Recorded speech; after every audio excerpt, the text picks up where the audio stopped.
Welcome to Sachs Realty's Tuesday Night Podcast, where we talk about anything and everything real estate. Each week, we deliver expert information enabling you to make better informed decisions while keeping more money in your pocket. If you're interested in real estate, this is your show. Hey guys, Happy New Year. Happy New Year. Wow. You know, I got to tell you, last week was it's kind of weird, man. You guys gave me the week off. We did. Yep. We took over for you. I took some time off, guys, for the holidays. It was great. It was well needed. But boy, I tell you what, did I pay for it today? So today was my first day back in the office. And so Melissa and Ron held the fort down last week. It was fun. You were totally missed, though. I mean, we missed you. The viewers missed you. They did. You guys tell him you missed him. Absolutely. Yeah. I tell you, it was weird. For the first time in more than 2 years of starting our Tuesday night podcast, I was actually having some FOMO. I was actually, I was listening to it. And, so I kind of felt silly because I was listening to the podcast. I'm like, well, if I'm listening to the podcast, why wouldn't I just be on it? But it gave everybody the opportunity to hear you and Ron kind of go back and forth. And Ron did a great job. I mean, we have some amazing agents, and it wasn't comfortable for either one of you, I don't believe. You're a little bit more experienced at this microphone thing, and a little bit. Our fans love you, Melissa. It was fun. It was really fun hearing from Ron. It was a different perspective. I really valued the conversation. I think, the viewers did too. I thought it was great, but it's Sachs Realty. It's Todd Sachs, and you were just missed. So well, I appreciate that. Yeah. And guys, we have a really important show tonight because there's so much going on and so much to unpack on this real estate front. And, so we're going to talk a little bit tonight about buyers, at least people who have purchased houses in the last 2 years, sort of being underwater and what that means and sort of, where the trends are going. And so we're going to talk about that tonight. We're also going to talk about, because a lot of people, we're in the business, Melissa, and a lot of people, it's kind of strange because we're not always going to be talking about a real estate crash. Yeah. It's everything comes in cycles. It comes in waves. There are typically 4 phases to the real estate cycle. We are going to dissect that a little bit tonight because it's kind of like predictable, like bell-bottom jeans coming back for only a little bit of time, but they did come back. And I think things kind of repeat themselves. We want to be smart here on Sachs Realty's channel. We want you to be educated. We want you to understand why things are going on, because historically, a lot of these things have similarities. People, look, we love you guys, our audience, but you're quick to tell me when you disagree with something, which is fine. I like that. I respect that. But I hear a lot, when we say that history repeats itself. I remember saying that at one point, and a couple of people commenting saying that that's not true, that history doesn't repeat itself.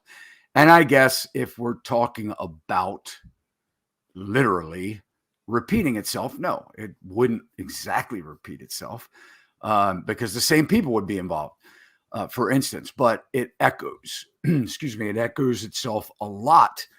And things come in these cycles. So if we can dissect the cycles, understand the cycles, it will help us to cope with it. But it also helps us to decide when to start buying again, or when to identify a deal. And it all comes with tipping points and peaks, which I believe happened this year, past year. Got to remember, we're in 23 now. But I think the real estate market peaked last year. It was a tipping point somewhere around April. Different markets, reacted to that tipping point at several different intervals throughout, I'd say, the April, May, and June time period. So we're going to dissect that a little bit tonight. But what we mean by underwater, because a lot of people don't understand that. They think, literally underwater, right? That they're buried in other words, in a house that they can't get out of. And that's not really what we're referring to when we say underwater. What we're referring to is that really since the beginning of time, and we're going to dive deep into some history for any of you historians that you enjoy, looking at some of the back data, the historical data that kind of led us up to where we are, because the U.S. hasn't been around that long, right? But when we're talking about underwater, real estate or housing has been a pretty stable appreciating asset historically until the Great Recession that we know of 2008, which is really when people were underwater. Mm-hmm. For the first time in America, it seemed to be. Throughout time, we've had ups and downs, different economic situations, factors, temporary recessions affected housing prices. But the first time we were really underwater since really World War II was in the 2008 recession. And that's when we saw major dips, 15% on average nationwide in home prices, as well as what really catapulted the problem, exasperated the problem, was the massive foreclosures that we experienced back then. And, people just basically, financial institutions collapsing and things like that. So we're going to kind of unpack this real estate cycle a little bit tonight, and we want to hear from you. So live show, Jeff M, Danuska. I see a lot of familiar Scroll 13. We appreciate you guys. Happy New Year, everybody. Yeah. Charlton Zimmerman, Orlando Rodriguez, Travis, Real Estate Mindset. We love you guys. Umoto, Motorized Bicycles. You guys, you're great. If I'm missing some of you, we're also going to talk about a couple of our viewers, because two things have happened recently, Melissa. Mm-hmm. One, we're helping one of our YouTube audience members, and we'll kind of talk about that a little bit, because she's pretty smart. I'm kind of proud of her. She's been listening. She reminded me today she's been listening before we had many subscribers. We're growing. We're grateful for that. But she reminded me, she said, I've been a fan way back when you guys had like no subscribers. And she was very educated. And it's such a pleasure to hear from everybody as to what they've learned on our channel and other channels that are, good, valuable channels that are trying to educate, do their part in educating, stepping out, going straight to consumers, and trying to give the best, most up-to-date, straight data. But we'll talk about her a little bit. Mm-hmm. We're not going to give up her confidentiality or give exacts, but she's very smart. And then also I had an email earlier, a real estate question coming out of Florida that I want to address too. But guys, we want to hear from you. Would love to answer your questions tonight. Yeah. And I will say it's pretty awesome when you guys reach out and when you really want to get advice, good quality advice. Very honored to be able to assist you in that. It's just awesome. I get a phone call after the following morning after the Tuesday night. I religiously get a phone call every week. I'm not going to disclose from who, but this gentleman likes to really give me his thoughts on everything. And he doesn't necessarily agree all the time, for he is from California, and it's pretty awesome. So thank you. Yeah, we love hearing from him, but I think, to be quite frank about it, Melissa, I think he's correcting me on most of it. I don't think it has anything to do with you. I think he politely says, please tell Todd that he was wrong about this, that. And if you're listening, We love you. We're so happy to have we you. do. Man, you guys kind of beat me up today. It was a good day back. It felt awesome to be back. It really did. But it was high intensity. Todd was happy to be back in his element. So it was good to be back. It was good to be back, getting things ready for 2023. It felt awesome. I see Ezra Rosen here. Ezra is one of our agents at Sachs. He says, hey, I made it. In his comment, Ezra, we're so happy to have you. And we had our sales meeting today. We only meet once a month.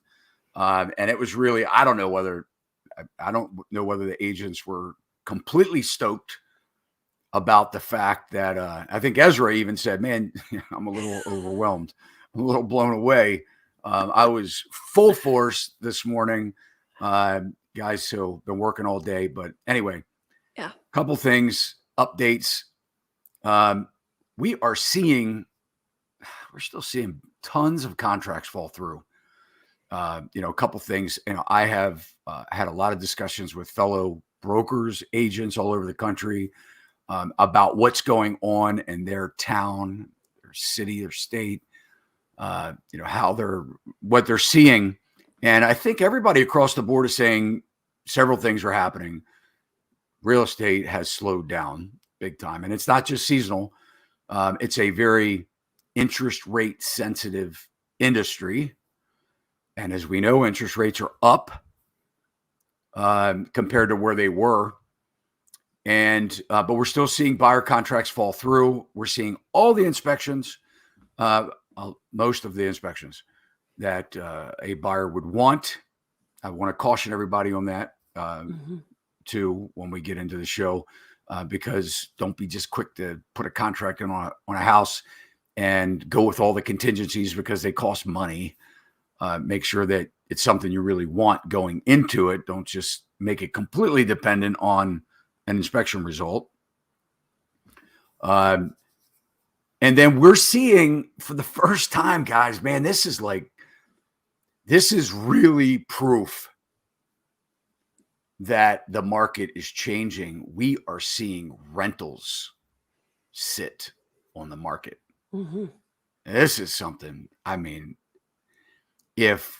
I'm not exaggerating when I tell you this, Melissa, you know it. We were literally having our agents put, let's just say like single family detached homes, for example, because they are the most popular. Not now.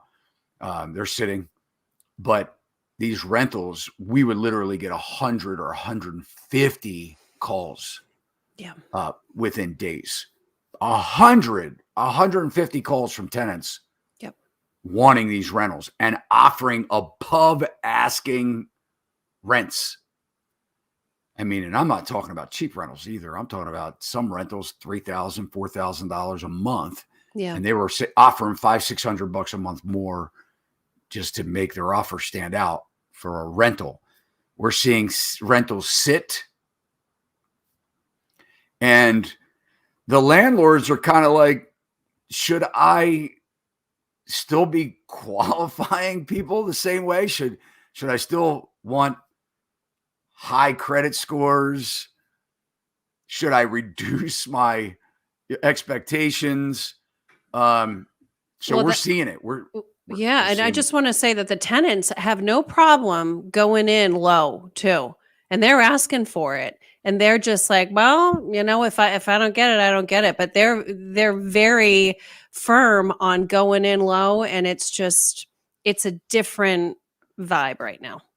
A couple of weeks, Melissa, I was listening to my messages on the machine at work. We've got one of those. And guys, don't think I have like an old answering machine. It's not what I'm talking about. Your voicemail. Your voicemail. Yeah, voicemail, right. I didn't say it right. I was checking my voicemail, but it wasn't my cell phone voicemail. It was my office phone voicemail. Right. And it was funny because we had a house for rent. I don't know, maybe it was $3,500 a month or something like that.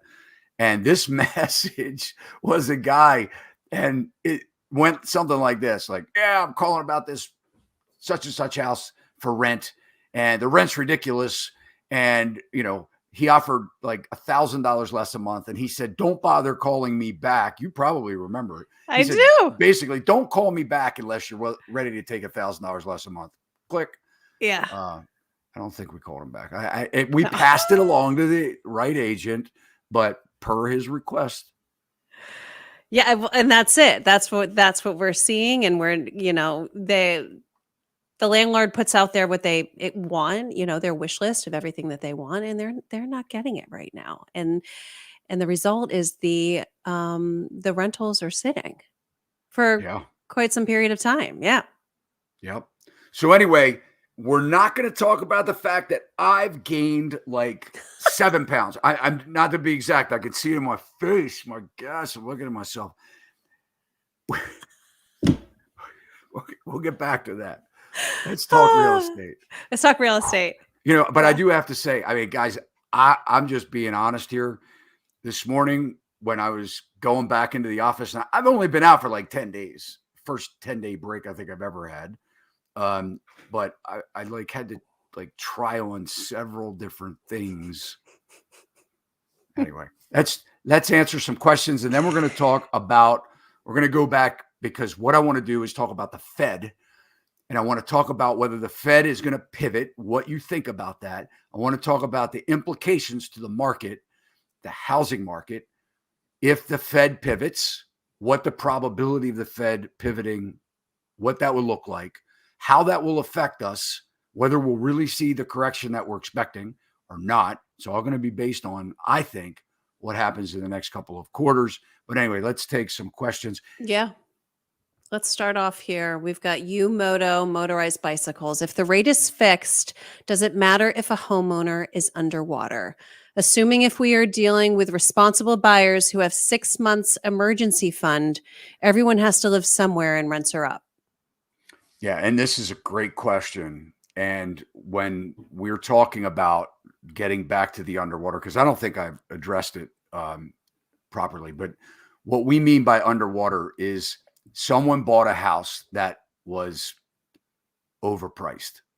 Now, they may have known it was overpriced because they may have bid it up to be overpriced. They may have even bid it up to be over appraised value, and they may have taken $50,000 and $100,000 and put that down.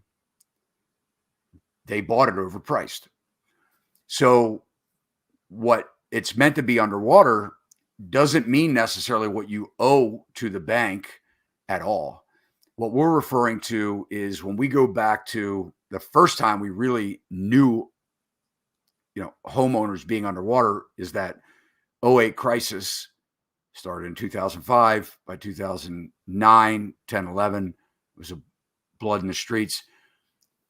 But what we're talking about is that if a seller needs to sell that house, when I was saying that a house from World War II up until 2008 was more of an appreciating asset that appreciated about 5% on average each year, housing increased in value with inflation, normal inflation. And at that point, normal wage growth, which we haven't seen wage growth even close to what we've experienced in inflation. But we know real estate is a permanence of investment. At least in my 30-year career, the first time I realized that wasn't true was when people bought in 2006, which was kind of the peak then. It took in some cases 10 plus years for them to have the house value at what they bought it way back then. So if they bought in 2006 and they had to sell it in 2010, chances are, depending on where they were in the country, what market, they were selling it for less than what they paid. And don't forget, there's expenses that go into selling a property. Mm-hmm. Real estate commissions is typically one of those expenses. Now, I don't, please don't start as to whether we're worth what we make and things like that. And people say, well, we don't need real estate agents. We work very hard. And I never have my clients say that they weren't glad that we were along for their purchase or their sale. But anyway, that's beside the point when we're talking about underwater. Now, getting back to this question, if your rate is fixed, and we're going to talk about that too, because a problem that happened way back when, in the beginning of time, back in, when, the FHA was created in 1934, by suppressing rates and making and extending periods of financing and things like that, by making mortgage payments less expensive. All it did was allow us to buy more than what we needed. And in most cases, more than what we could afford. But answering this question, because we've gotten so far away from what a home should be and through the years. But getting back to this question, if you're going to stay in the property and you bought it 2 years ago, or you bought it in April of this year at the peak, and you still have your job and you can still afford your payment, and you have a nice fixed interest rate of 4.98% or 3.98%, whatever it was back in April, and you don't have to sell, then hey, you should be fine so long as you can continue to make your payments. But what we're talking about underwater is all of a sudden now, for whatever reason, you have to sell. Job loss, something happens with, health is another big reason why people, fall into declining financial times. They have to move, things like that. A lot of people moved, Melissa, a lot of people moved so rural because they were working remotely. Now that people are calling them back, their jobs are calling them back to work. Yep. So now a lot of these people are like, man, I can't commute an hour and a half one way. I know people that moved an hour and a half from their job, and now they have to go back to the office. Yeah. Yeah. And speaking about being underwater with the '08 crisis, people who purchased '05, '06, '07, they just now, again, area specific, but there are some people that just now got in the positive in the past 2 years because of the exuberance, because of the high value going up so quickly. Absolutely. And again, the overvaluing. Mm-hmm. Overvaluing. And let me tell you something, a lot of problem. And we'll kind of talk about this for a second here, because back in the day, all right, when, when we started migrating to the US, like back in the late 1700s, that's really when the first mortgages started to come about, right? Where people needed to finance a home. And back then, really all the way up until 1934, when the FHA was created, and the reason they were created was to kind of make housing more affordable. But all the way back in the late 1700s and into the 1800s, as migrants were really coming on the shores of the U.S., the average mortgage, the loan, was 5 to 6 years in length. They were interest-only payments, and they ballooned at that 5-year mark or 6-year mark, meaning the whole amount was due, and it was the principal. Back then they had to put 50% down. People, you didn't go into the bank with 3.5% down, down payment. It was unheard of. So, what you're saying, Melissa, is because of the exuberance and the low financing, which is a huge mistake, people overpaid or they bought more house than what they needed. And what happens with this is that people don't realize, and this is why we are seeing so much remorse right now. People don't realize that when you buy an oversized house for what you can afford, you may be able to afford the payment. Like Yumoto is saying here, you can afford the payment, but can you afford the roof when it needs to be replaced? Because now you have 4 times the roof of what you really should have bought in the first place. Can they afford the new HVAC system, heating and air system, that goes up? Can they afford the driveway replacement when it starts to crumble? Because things happen. Yeah. So I think that when we're suppressing payments, people are like, oh my gosh, I can't believe I look at what I can afford now at 7% mortgage. And they're like, I can only afford this. Yeah. That may not be a bad thing. I mean, honestly, start to think about what you can afford. If it pushes you in a smaller house, pushes you in a smaller property, maybe you'll have a better chance of paying for the house. The mortgage payment's only part of it.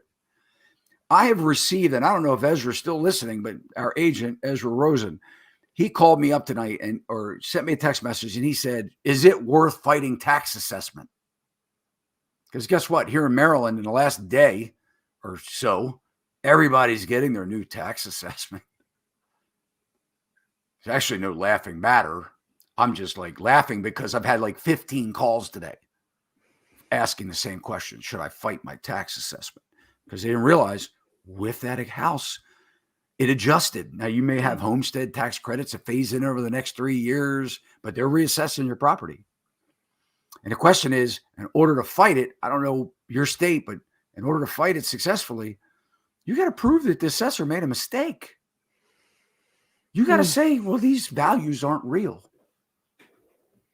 So, it's not just the mortgage payment, guys, that we're talking about here with a house. And that's the biggest disconnect from buyers is they're only thinking about how much the house price is, how much the payment is. What about the rest? Oh, yeah. What about cutting the grass? What about the cost of fuel? What about the cost of fuel? What about the fact that it may take you 4 hours to cut the 2 acres of property that you bought? Yeah. A lot of different costs go into owning a house. Yeah, agreed.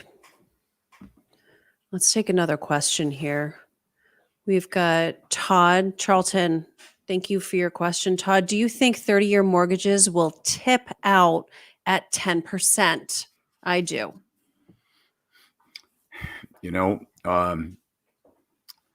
Charlton, this is a a big question. I had a meeting with or phone call with a real estate attorney today, talking about a specific matter with a client. And then afterwards, he said to me, Todd, what do you think is going to happen with the interest rates?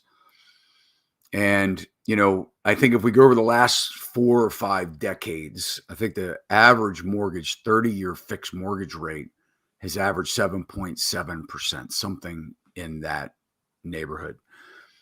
When I'm talking about back in the 1930s, back then, mortgage rates were 5 to 6%. And thanks, Joe, popping up a 30-year mortgage rate chart here. But if we look at, obviously the 80s was when we saw, really massive hikes. And a lot of people are kind of saying that this is like the 70s, 80s time, because, house prices have soared so much, but we have all across the board, there's a whole lot of uncertainty. Affordability, just period, is really a scary place.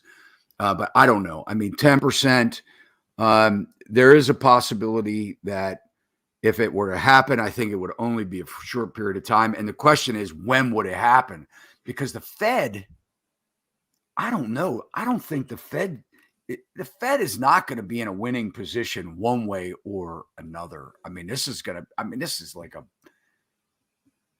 I wouldn't want to be Powell, making these decisions, because I think that it's sort of like darned if you do, darned if you don't kind of thing.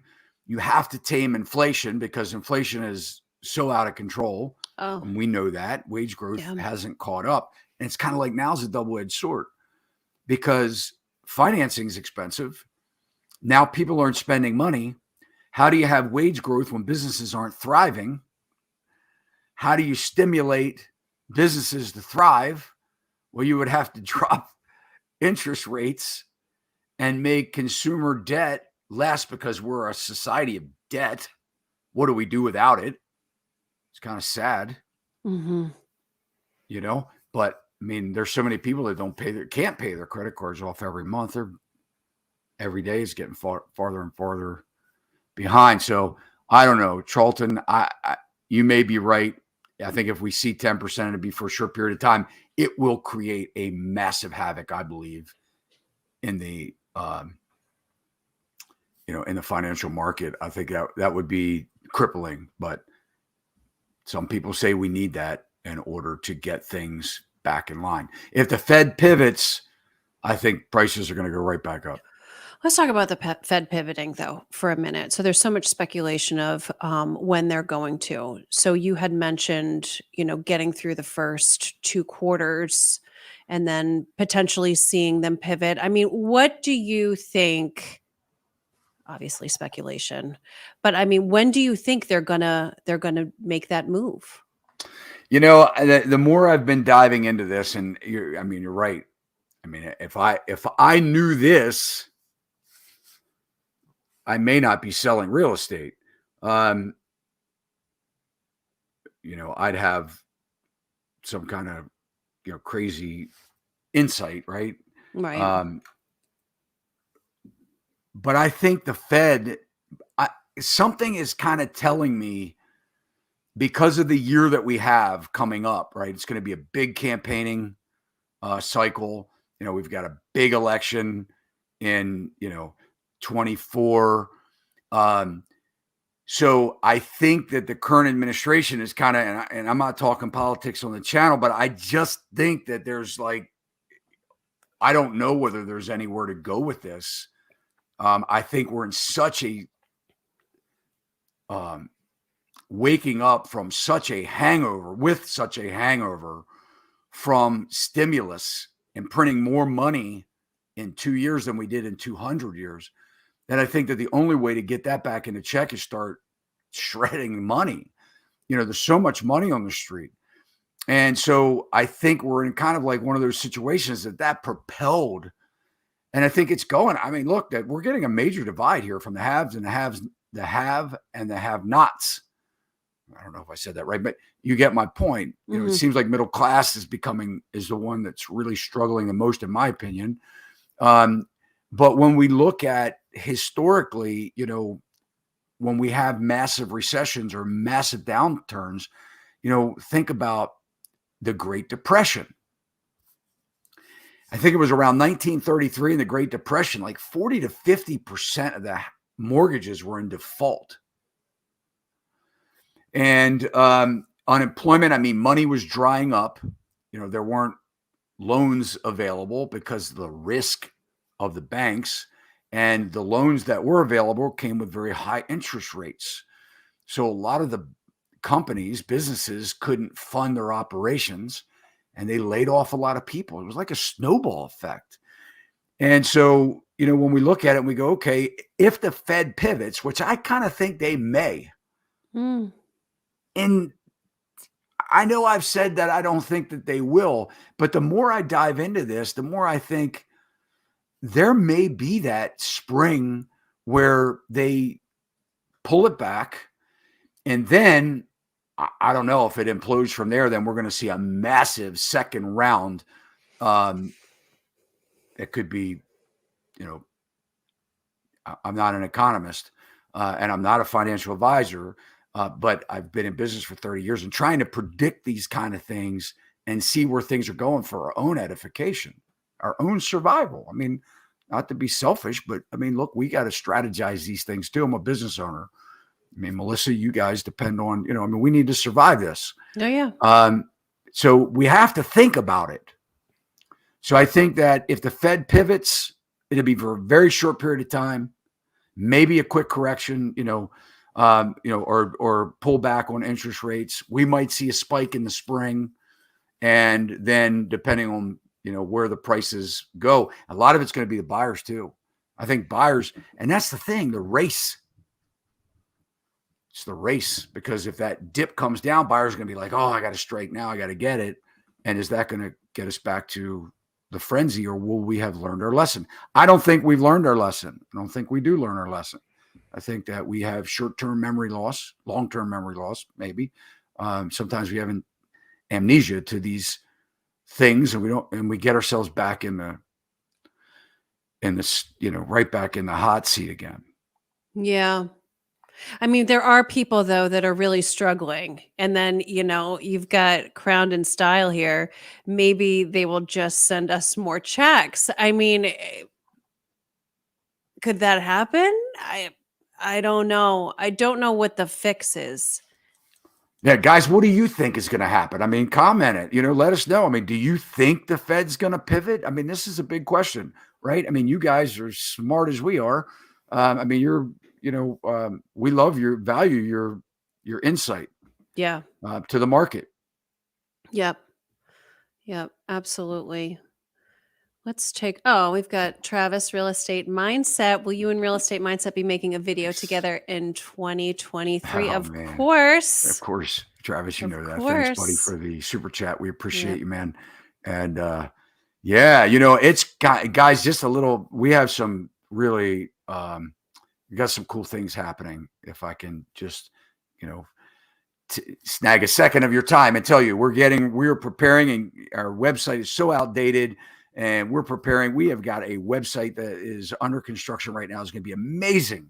It's going to be a platform for you guys to go to, connect with agents all over the country. If you're not in Maryland, see some of our partnerships that we have. And then really, we're going to have gear. Everybody likes these shirts. We're going to have all kinds of gear for you guys.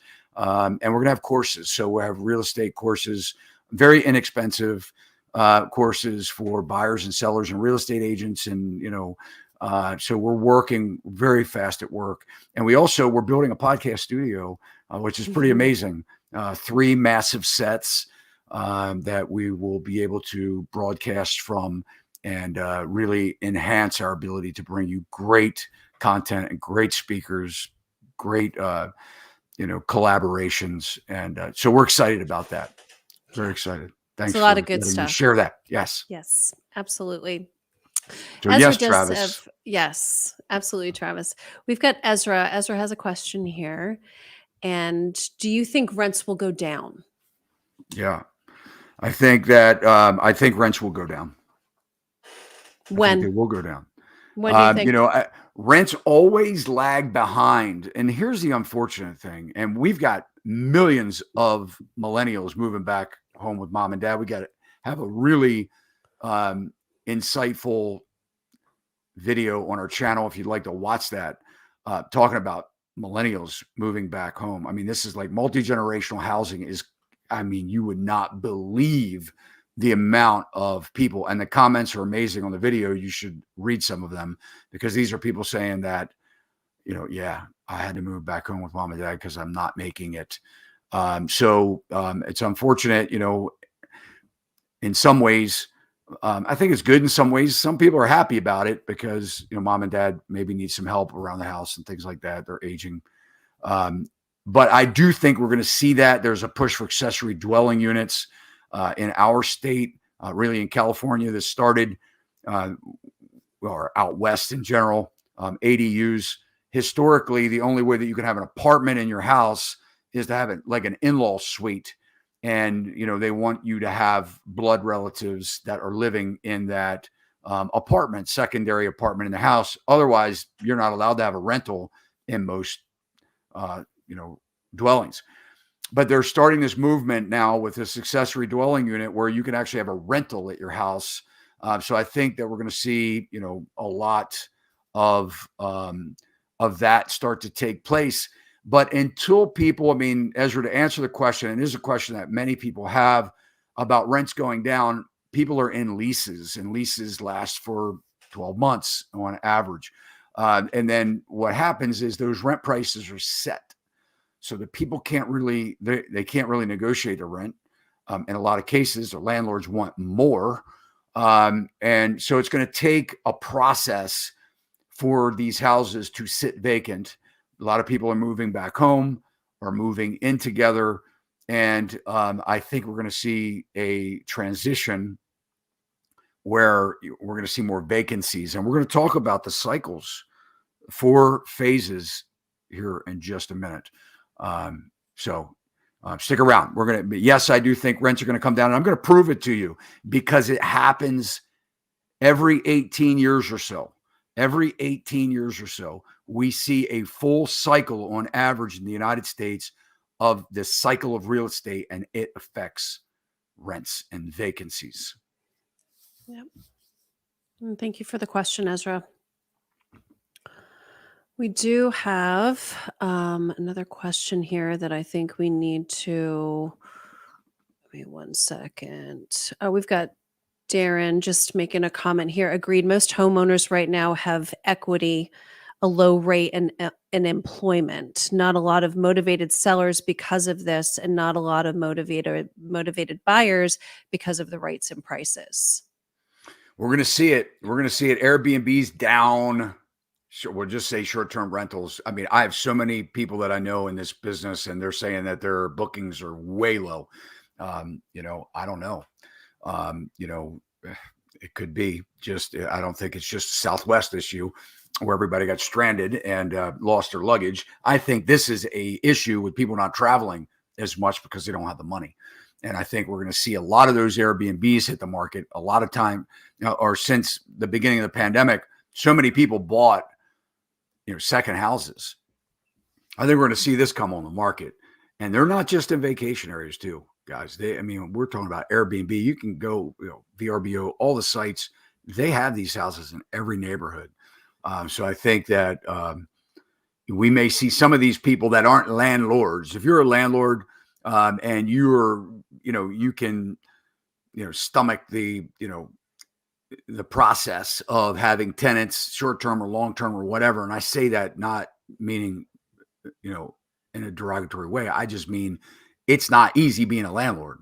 You have to deal with people. You have to deal with problems, and you got to deal with them timely.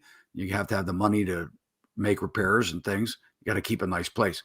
So for people that are in the business, they'll be all right. But so many wannabes that got into short-term rentals, they had no idea. They blew all their money. They overpaid for the real estate.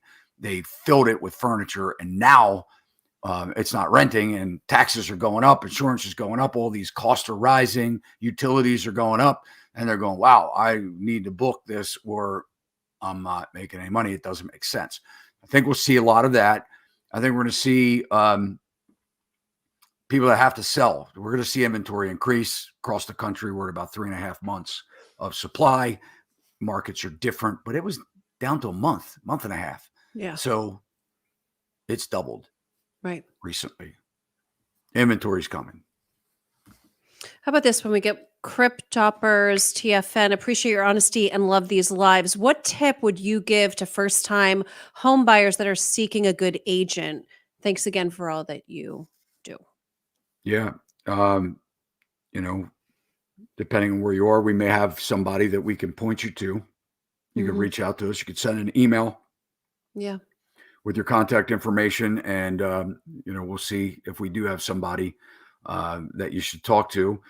But I think that asking a lot of questions up front, dealing with an experienced agent that has great experience in recent sales, because if an agent, only sells 4 or 5 properties a year and they haven't really sold anything in the last 2 months, 3 months, they're not really connected to what's going on. I mean, I called an agent today for a buyer and had a very candid conversation about, what's up, like, where did this price come from? By the way, they dropped the price in 60 days, $100,000. Excuse me, almost $65,000.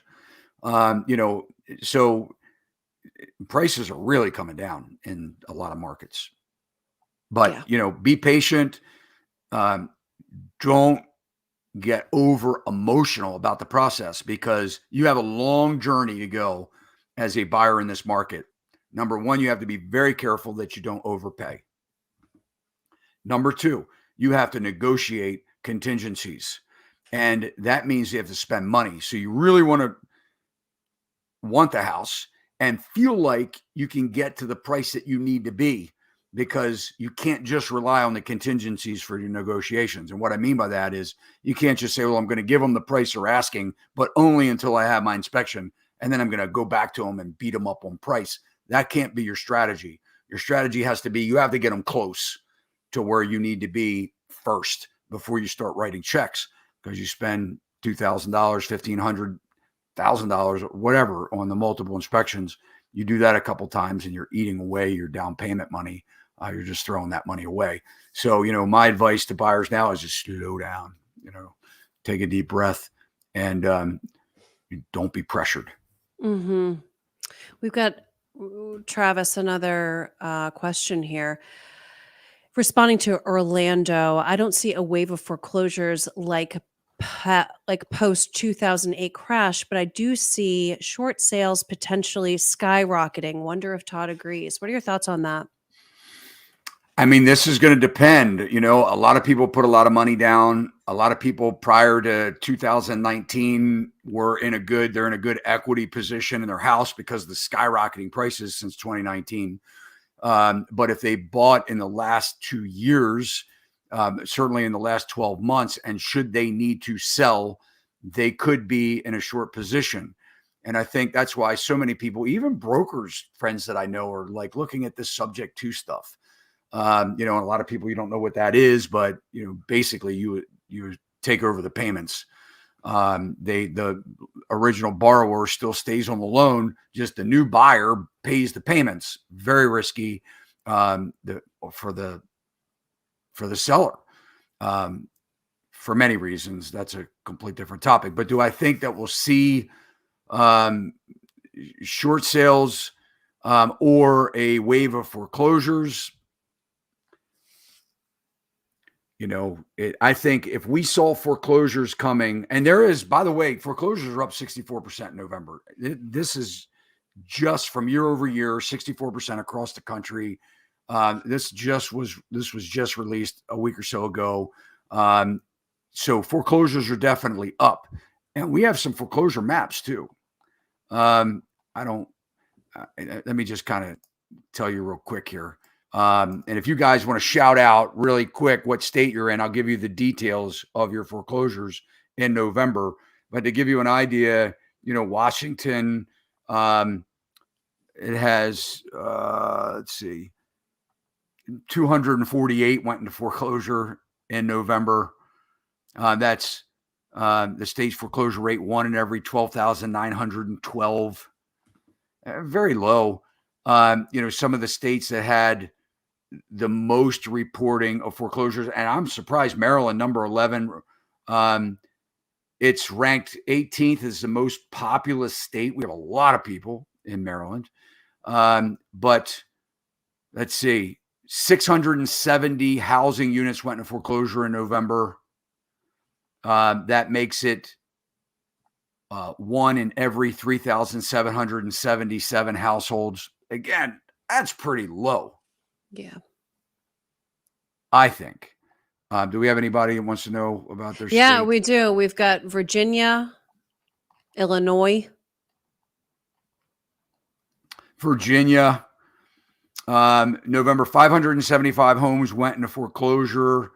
That is 1 in every 6,293 households.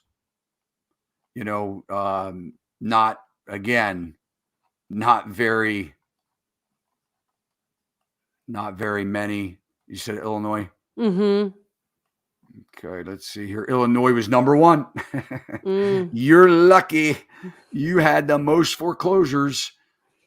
2,260 went into foreclosure. That makes, and by the way, you're the 6th most populous state. It made the foreclosure rate 1 in every 2,401 households.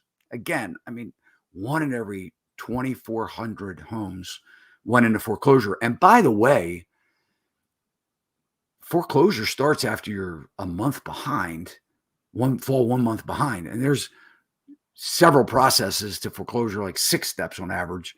I'm not an expert on this, but I do know on average, every state has different foreclosure laws. But again, just because something went into foreclosure does not mean, look, I used to go to trustee sales all the time, with clients and things like that to buy foreclosures. And it was amazing how many of these were canceled at the last minute because there was some kind of workout. So just because it goes into foreclosure doesn't mean it's going to result in a sale. Mm-hmm. Especially with those loan modifications too. I mean, there could be delays depending on the state.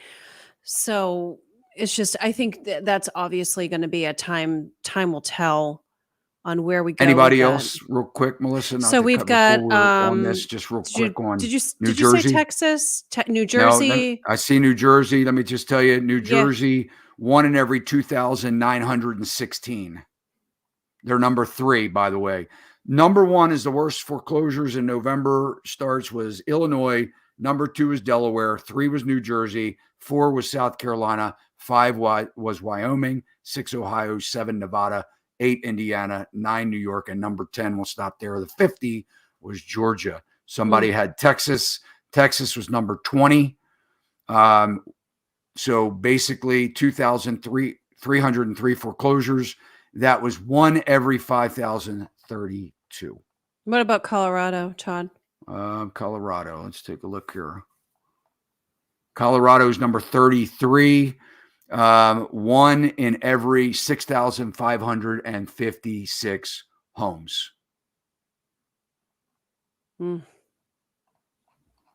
Yeah. And then lastly, we'll keep going, but Arizona, let's just say that.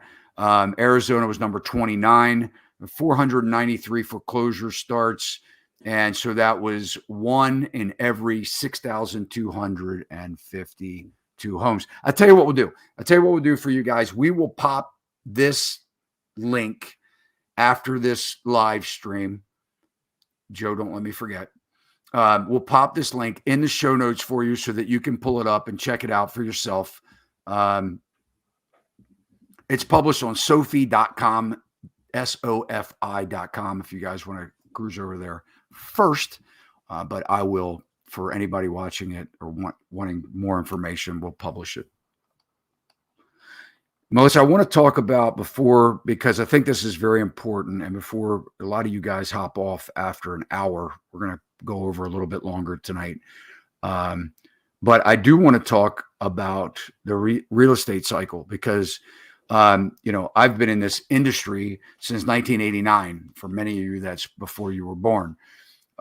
In one aspect or another, as a contractor, builder, developer, I've been involved in this business as a real estate salesperson, now as a broker, manager of agents. And so I have participated in the commercial aspect of it, and there's a cycle in all of this, but I just want to kind of talk about the 4 phases of the real estate cycle. And like I said, every 18 years about in the US, this cycle comes full circle. And really you have the recovery phase, expansion phase, the hyper supply phase, and then recession.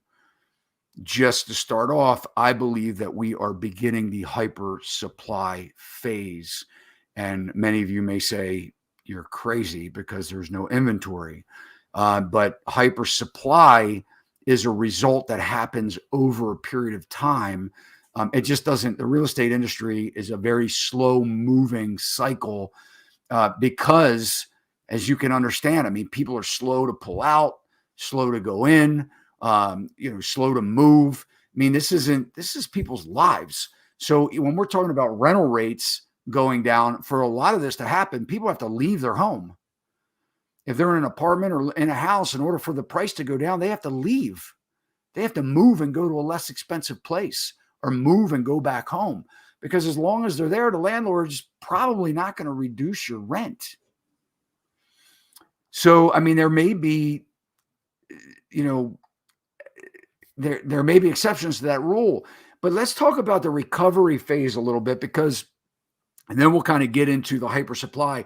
But the recovery phase is usually something that happens after we go through a recession, which I believe, and we're not talking about the economist, the Fed's example of a recession being 2 consecutive quarters of negative GDP growth.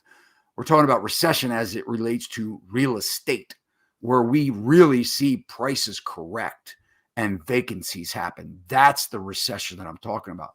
So the recovery phase that happens you know, really starts to build your appreciation again. So when a lot of people are saying that you're underwater now, it's because there has to go through a cycle, and it could take 18 years, I hate to tell you, before you really start seeing home value appreciation like we hope to have. And that's why it's permanence of investment. Buying a piece of real estate is a long-term investment. It's not something to do every 7 years or things like that. Thanks. We'll leave this up for a second. So where we're talking about recovery in an upper right hand side, really this is where we see rental prices flattening out, not declining, but we see them flattening out. In the recovery phase, we see new construction halt and or mostly halt. And then we really see prices in the recovery phase the beginning of the recovery phase start to go below market value, because that's when people start to buy. That's when people start to dive in. Once we've come through the recession, so we go from the hyper supply, which I think we're entering now, and then we go into the recession, and then we go into what is known as the recovery phase. And that's when house prices come down to the point that people feel they're below market value, and investors jump in and start buying houses again. And we know that because over the last several years, really since the '08 crisis, we've been in the recovery and the expansion phase. Okay. So when we talk about, this boom that we had, it was coming through the recession of the '08 crisis. It was coming into a recovery phase where people were getting confident again. People were feeling pretty good. Prices had dipped, right? Investors were hungry. They dove in more than we've ever seen, especially in the round, when the government bundled up these loans and fed it to Wall Street for pennies on the dollar. That created the expansion phase, right? Expansion is when consumer confidence starts to come back, right?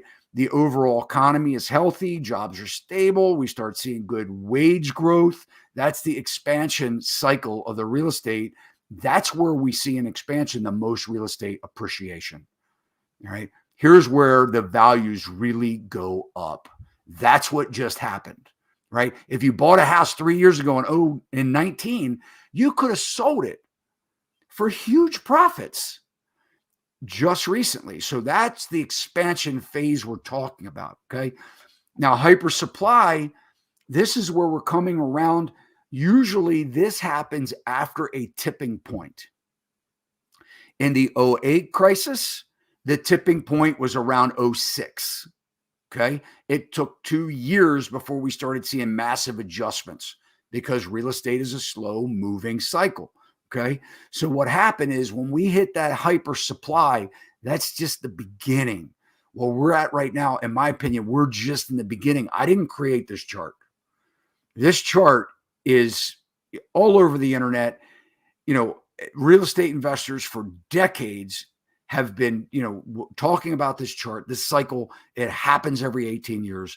You can do some research yourself and see what I'm talking about here. But now, what happens when we get to hyper supply, which is where I think we are entering right now, is that, and a lot of people follow me here, what happens that causes this is that there is some type of sudden economic shift that occurs historically. It's an economic shift that occurs.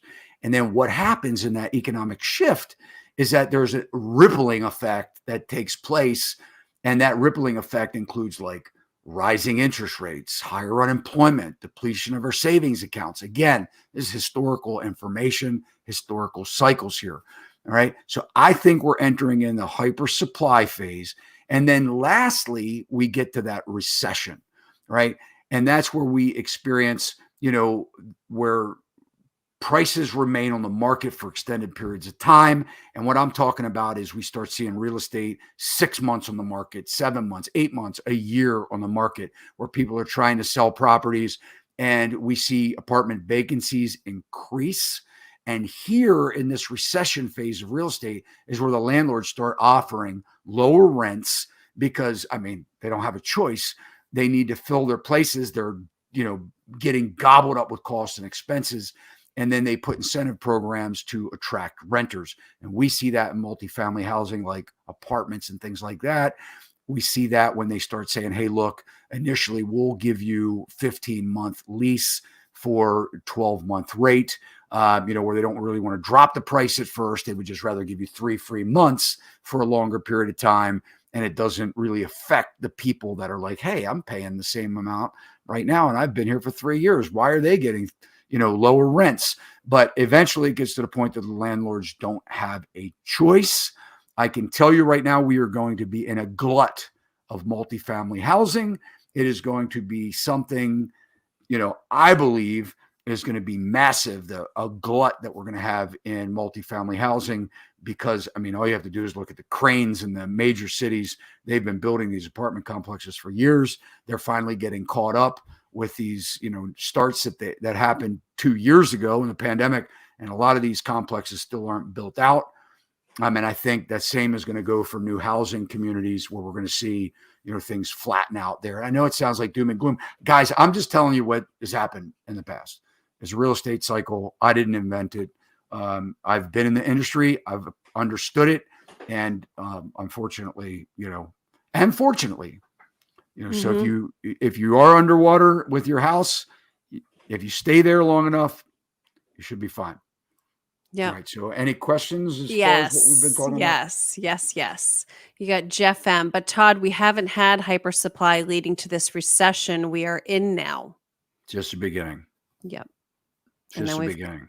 Got another one here, Vital Signs. Todd, where do you see hypersupply coming from? Not new builds. Some of them are new builds. You see a lot of new starts, housing starts. These builders are sitting on the properties. They're not designed for that. They need to sell. We're starting to see locally here, builders are selling their communities to scattered lot builders, smaller builders. We have, a decent amount of, large, medium to large size builders here in Maryland, and trying to keep up with the supply. And, I know of one, they're turning their community, they're offloading them to smaller builders to buy one lot here, one lot there. They have the lot subdivided, and they're just offloading them. And some of these are turning them into rentals just because they're bleeding bleeding out on costs and expenses. So it's a slow moving, train. We're not all of a sudden going to see, hundreds of thousands of houses hit the market. It may not be as massive as we saw in the 2008 crisis with the foreclosure rates, but we are going to see a lot more than what we're seeing now. And it's going to drop the prices. Number one, the buyers are savvy right now. Number two, they can't afford it. Look, this is ABCs. If we have interest rates at 7% and they were, at less than 3% a year ago, it doesn't take too much to realize that those numbers don't work for most people. And so either people aren't going to buy, or prices are going to come down to where they can, one way or another. And here's the thing, guys, a lot of these sellers that are going to hit the market, they're going to have plenty of equity. They don't need to sell it for what these sellers, the buyers in the last 2 years, if they go to sell, they're crushed. These other sellers that are selling mom and dad's house or downsizing or wanting to upsize and sell their smaller houses, if they've been there since pre-2019, they have equity. They can take price slashing. And, and that's the kind of effect that I'm talking about. That's the kind of thing that when we see these sellers say, I have plenty of equity, I'm okay with making $100,000. I don't need to make $250,000. When they start thinking, you know what, I'm not going to wait for the 250 because that's going to prevent me over the next decade of getting on with my life. They're going to be happy with what they have and just say, man, I just want to get on to the next phase. So I think we've seen the tipping point of this, the adjustment. I'm only one opinion. The adjustment is being made, and it's going to take some time. Just because if the Fed pivots here in a couple months, it doesn't mean, just because we see a little spike, it doesn't mean like, oh, what you're saying is not true. I could be wrong. Okay. But history tells us that there's a cycle and we are in it. Just like the expansion that we saw where we hit the tipping point. I didn't create that. Just like we've seen that happen this year. And now we're seeing the downside of that.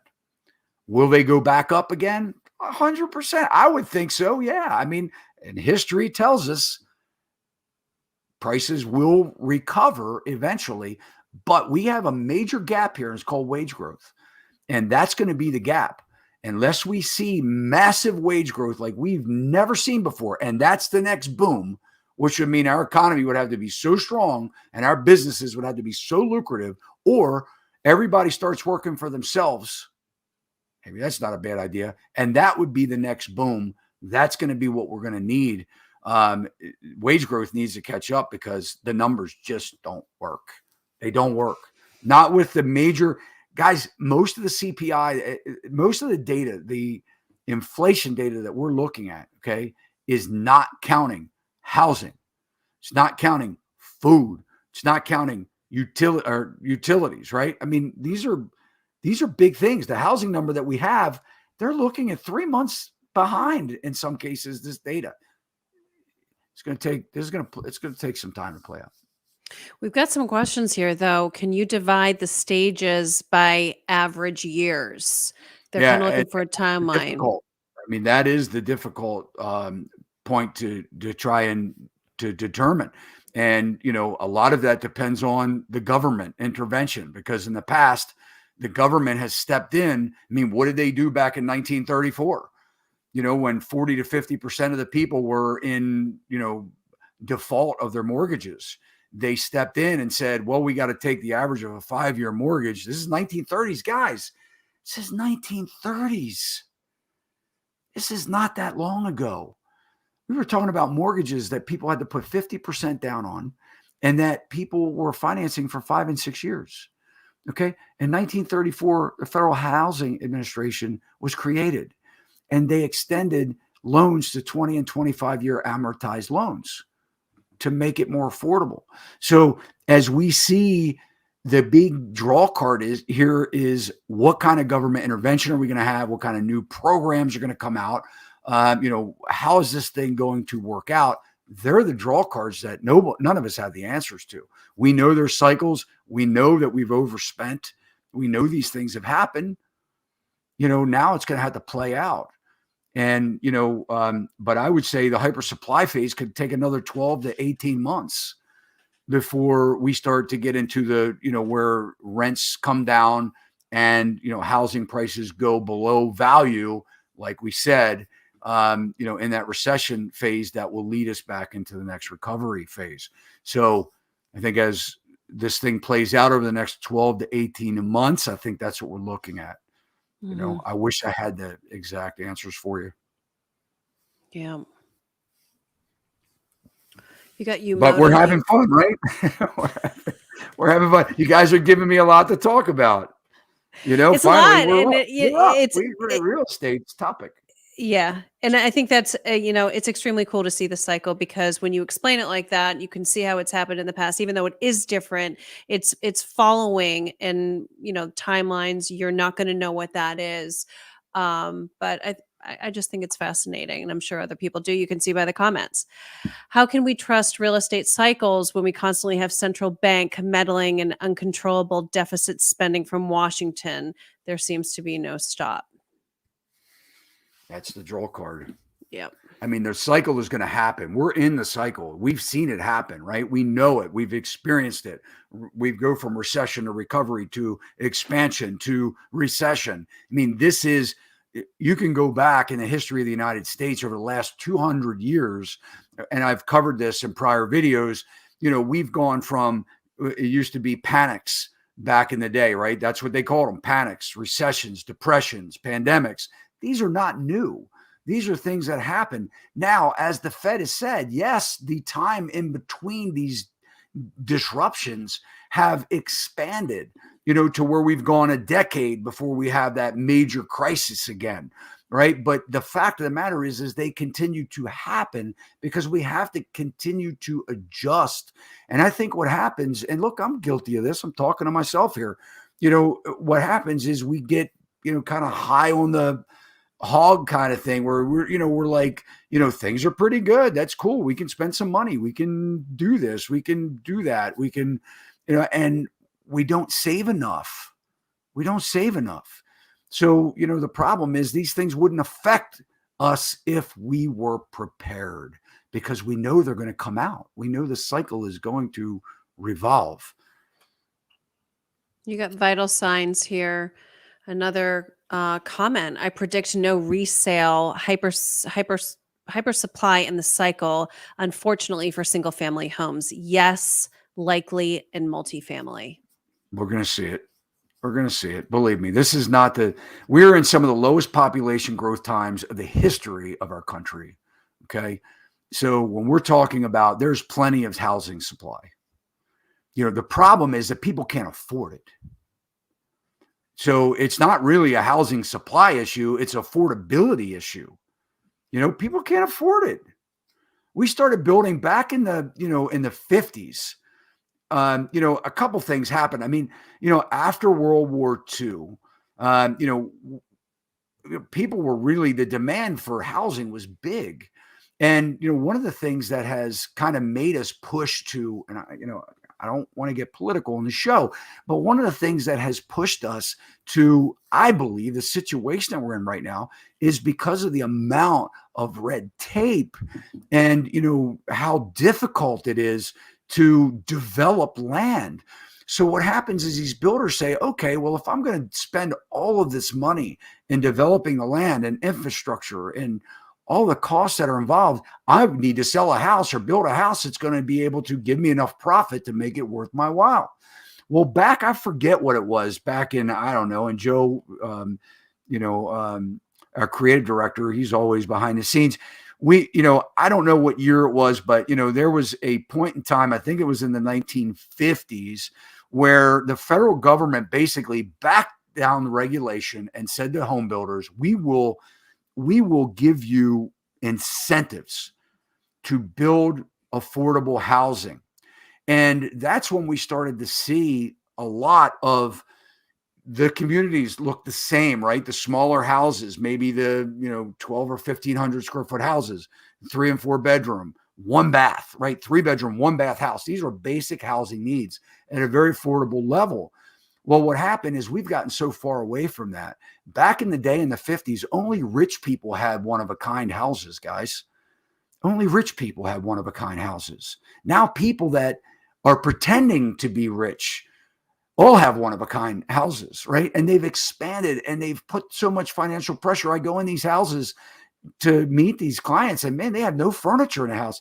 They've been living in a house for 5 or 7 or 9 years, and the furniture, they have very little furniture. They don't have blinds and drapery on the windows, right?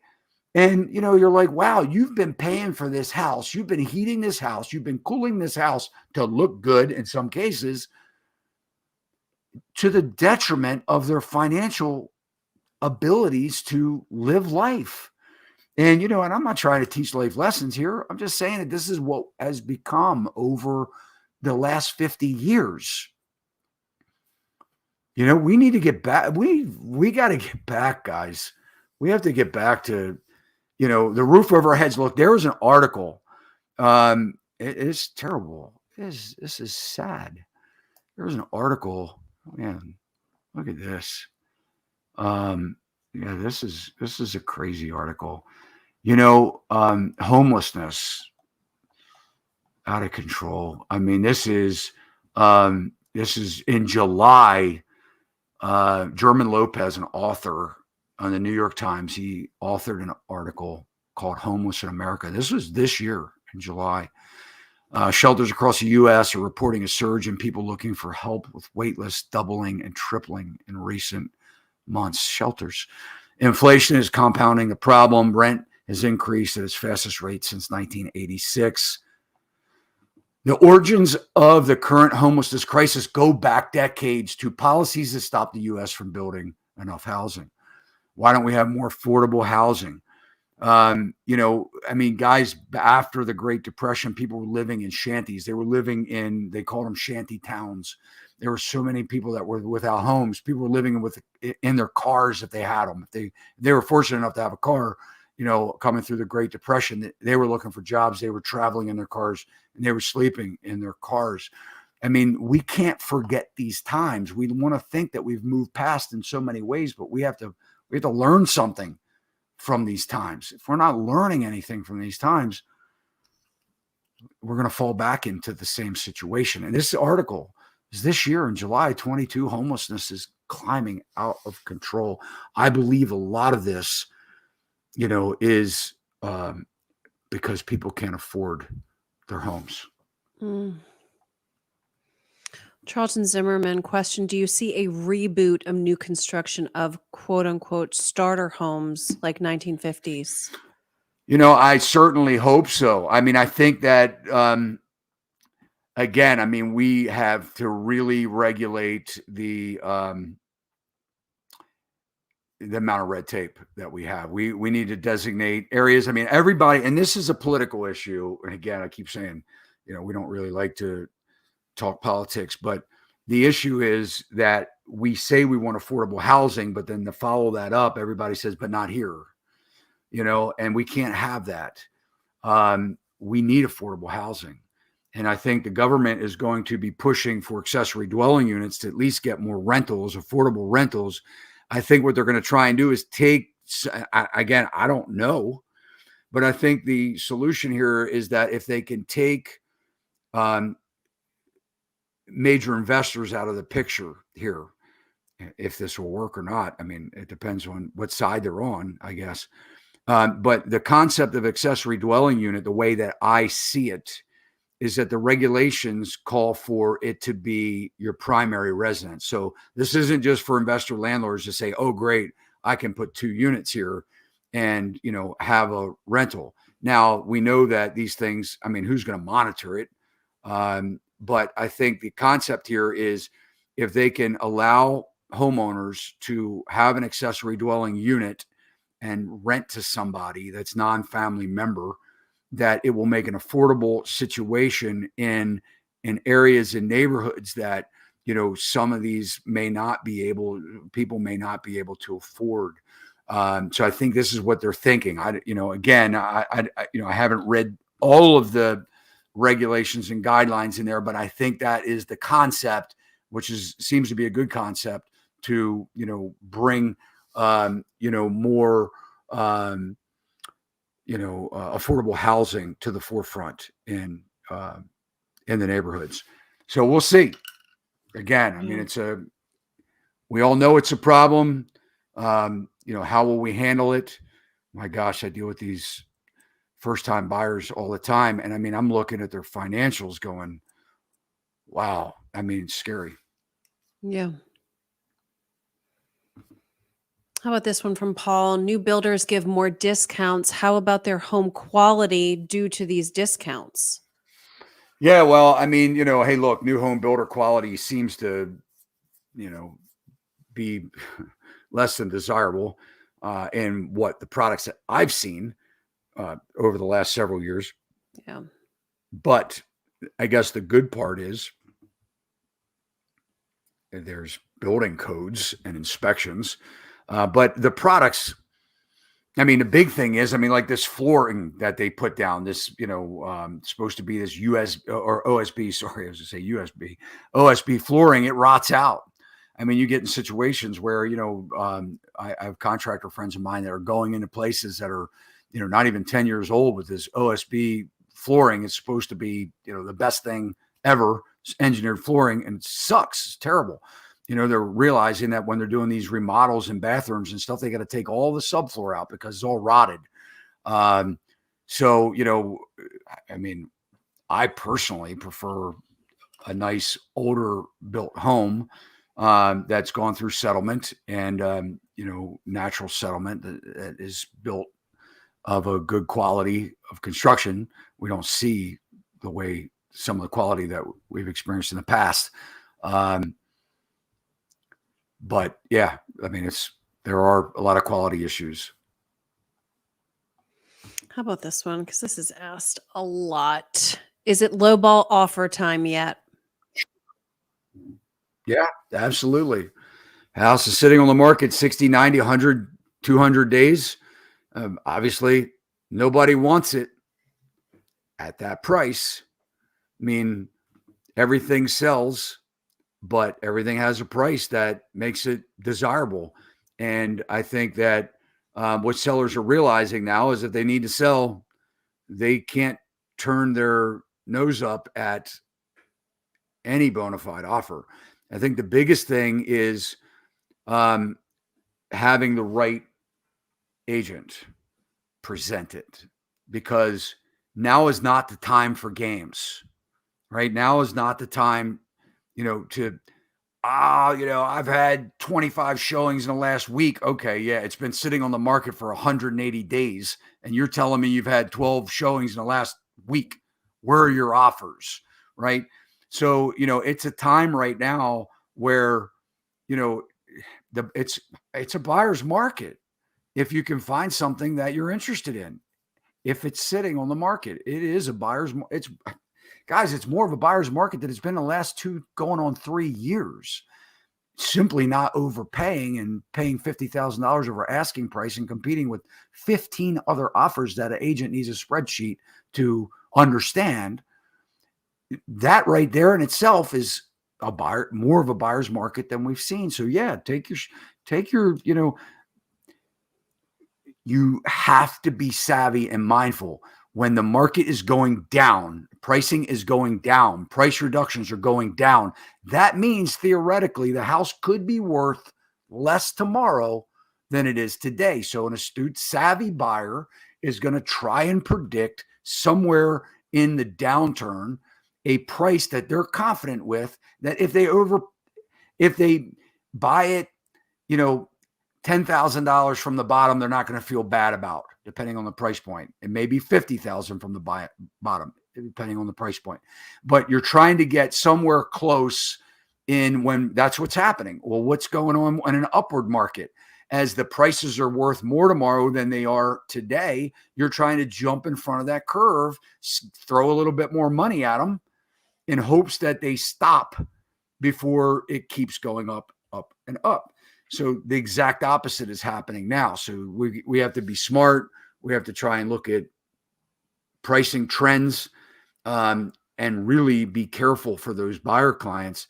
And then the biggest question that I really say to people is, are you sure that you're ready to do this? Because, a lot of people are like, no, I'm not sure I'm ready to do it. So if an agent's pushing you, you got to, my opinion is don't be pushed. Don't be pushed. What about when we hear, someone who is representing a buyer and then the buyer is like, well, my agent told me that could be offensive.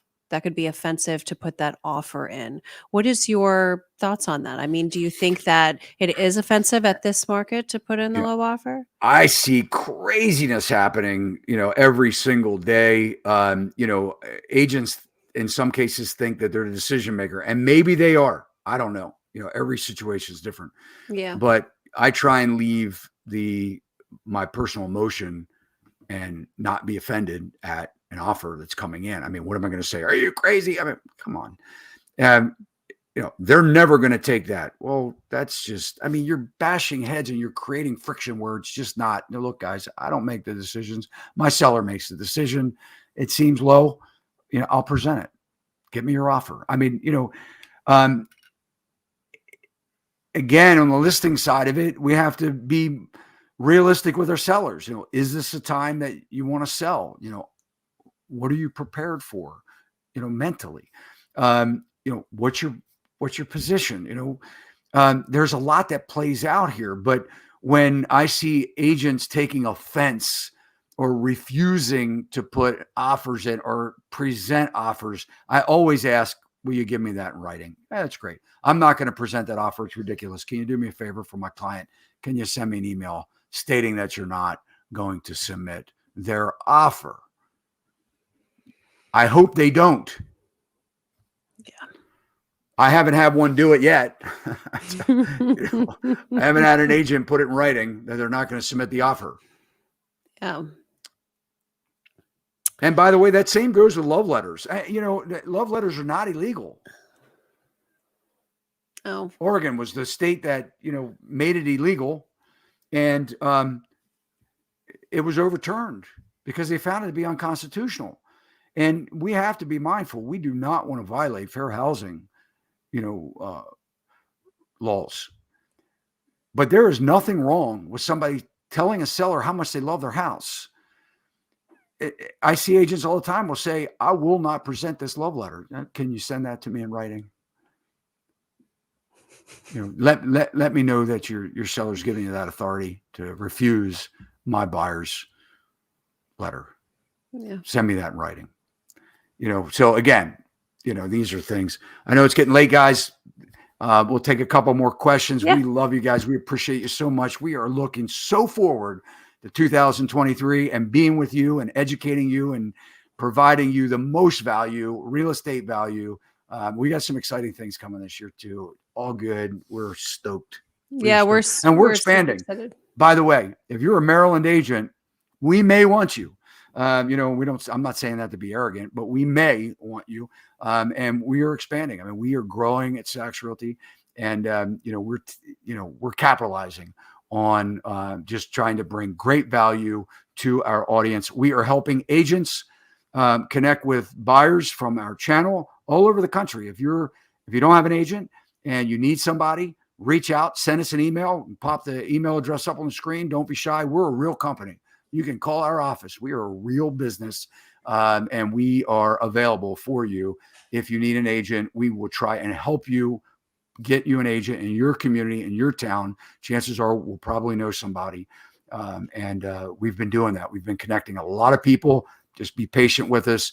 Give us a week or 2 weeks to make those good connections. We want to understand you a little bit better. So what happens is when you reach out to us, to our office in whatever state you're in, we want to find that there's a hyper-local connection because we're committed to that. We want to make sure that we get you somebody that knows inside and out the area where you want to buy or sell.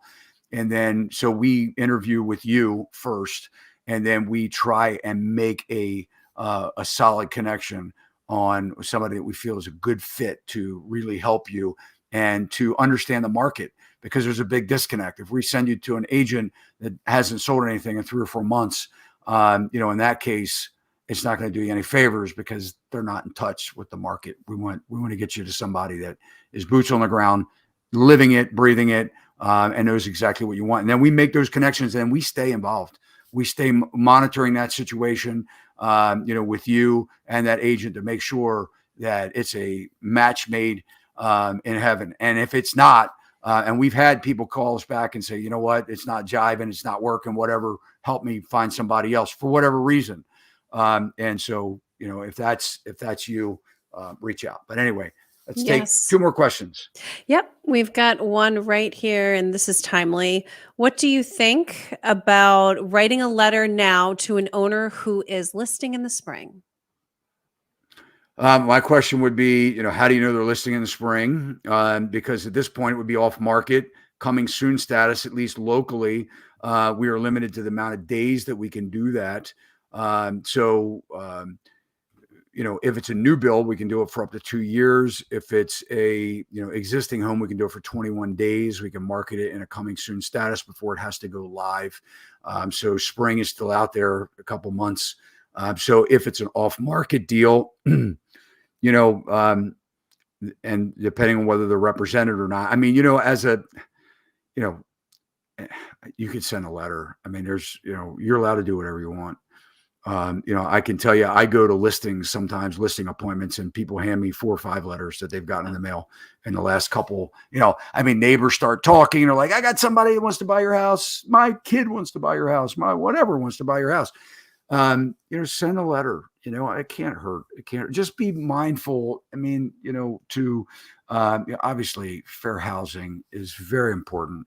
And be mindful that you're not violating that, and that you're being very vague when it comes to, sensitive issues, and, don't stay away from them really, but just keep it vanilla, why you love the house, how you see yourself living there. Certainly, I mean, that's my recommendation. Send a letter. Mhm. Another one that deals with time. Any thoughts about reserving a lot now with a builder? Estimated time of house construction completion by end of December 23. Concerned about increase in interest rate by December.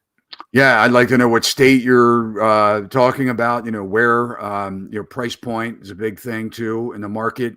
The thing about reserving a lot now with the builders, you're locking in. I mean, if you're signing a contract, builders have up to 2 years in most cases. Most of the contracts that I've seen, even in multiple states, they have up to 2 years to complete or deliver your house. So a lot can happen. What we experienced in this last cycle was crazy with builders canceling contracts because they couldn't afford to build the house because of rising prices. But I don't see any of them discounting because interest rates went up. So builder contracts, you could still be represented by a licensee, a real estate professional. Most of the time, I don't know of any builders really that locally here that don't cooperate and allow a buyer to have an agent, have an attorney look at the contract. Builder contracts are very slanted to protect the builder, not you. So in this time of uncertainty, I would probably pull back. I would have more reserves about reserving that lot than I would, now, if there's no builder tie-in and you're just simply making a deal on the lot and you don't have to use that builder, maybe you will use the builder. Maybe you won't. I would probably be more inclined if I could just buy the lot outright and not have the tie-in. Mm-hmm. And they're in Cary, North Carolina. Yeah. So, I well. mean, I think North Carolina, I think you're going to see some major adjustments in a lot of the areas in North Carolina. I mean, we saw huge price appreciation, and I think it may be one of those areas that you see some drastic price reductions. Yeah. We'll do one more.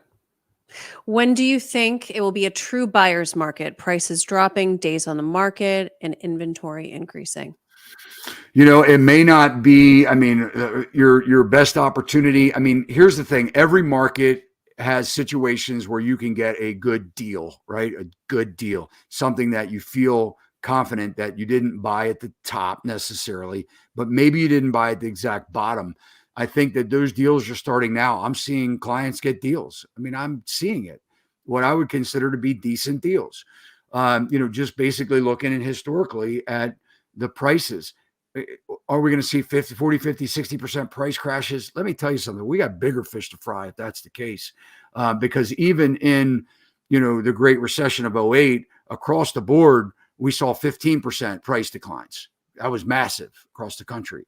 Yeah, we saw 50, 60% price declines, but these were houses with foreclosures that were majorly distressed, 60% price declines.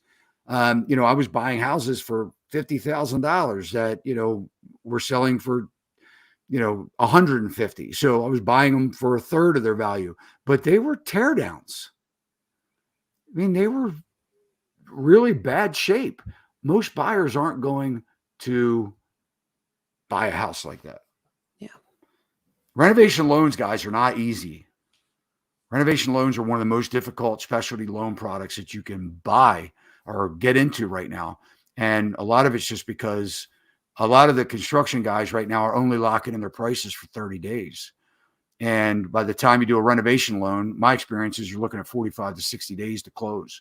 And you got to separate the estimates, labor, materials. You got to break everything down. You got to get a contractor to do that for you. They have to be licensed.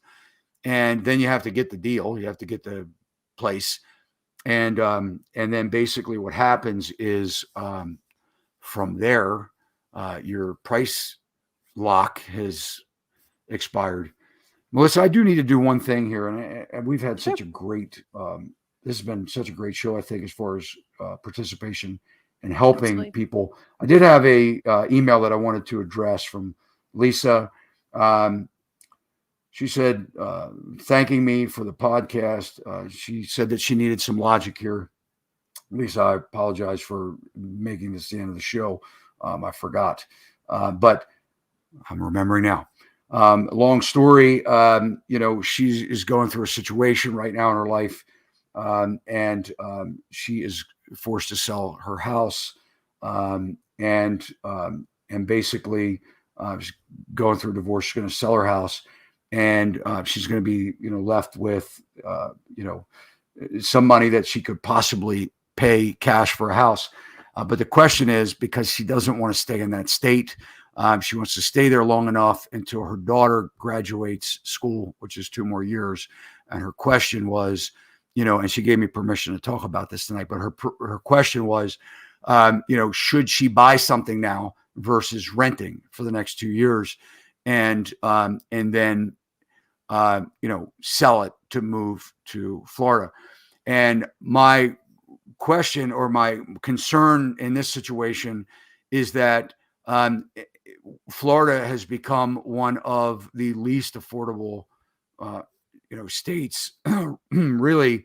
And part of that, and I do want to show, and Joe, and I know it's late, but I do want to just take 2 minutes, 3 minutes here.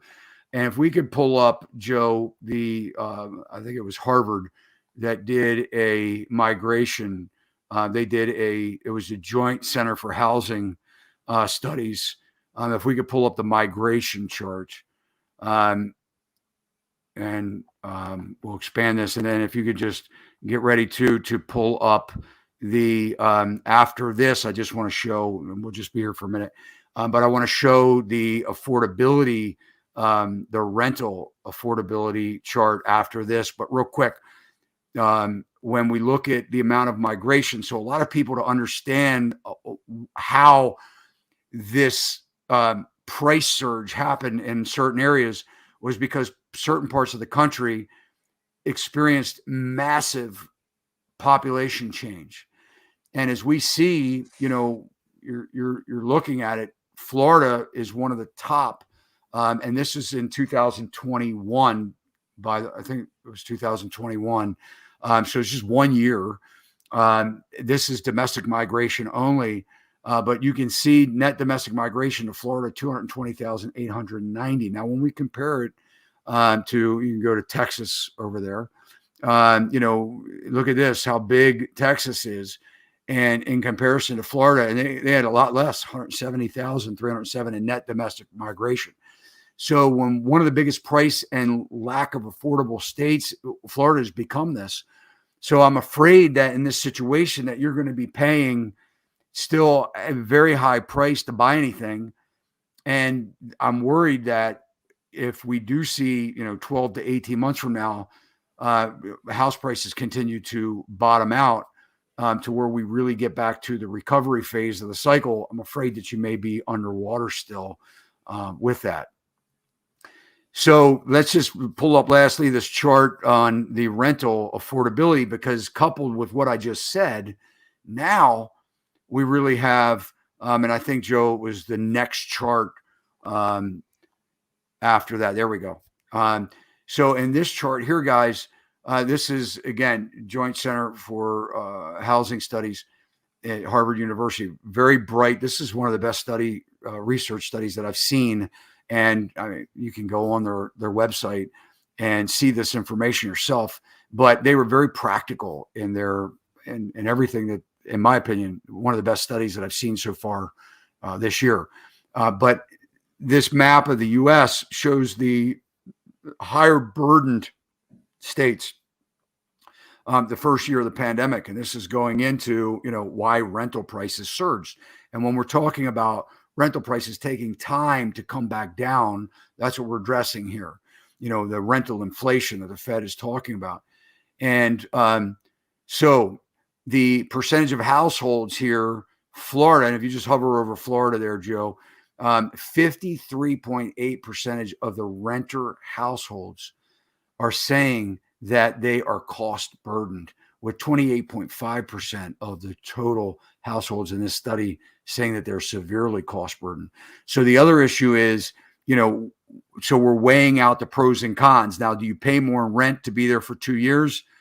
I would think yes in this situation, because you're going to pay a mortgage payment, and you're going to pay a mortgage payment on a higher interest rate if you buy now. And then what's going to happen is you're going to have to pay any repair cost. And then when you go to sell the house, you're going to have to fix things, because at that point, buyers are very astute and they're going to make sure that they get a good deal. And number one, and number two, they're going to make sure that you fix everything that's broken. So you may be buying something right now that you're to be in that price point that you need, that may be in a position where it needs a lot of work. My opinion is, if it were me, I would probably rent for the next 2 years and then move on to the state where you wish to move to. So anyway, guys, thank you so much, Melissa. Oh my God, what a night. What a great start to 2023. You guys, I know you had a lot of questions. We didn't get to all of them, but thank you. Thank you for the communication with everyone. And it's been a fabulous show tonight. If you like the video, guys, hit the thumbs up. It'll let Melissa and I know that you did. And Joe, too, behind the scenes. And really, all of us here at Sachs Realty, we're all committed to educating you. We appreciate you. And guys, we wish you the best in 2023. And we look forward to sharing this Tuesday experience with you every week. So see you next time. We'll see you next week.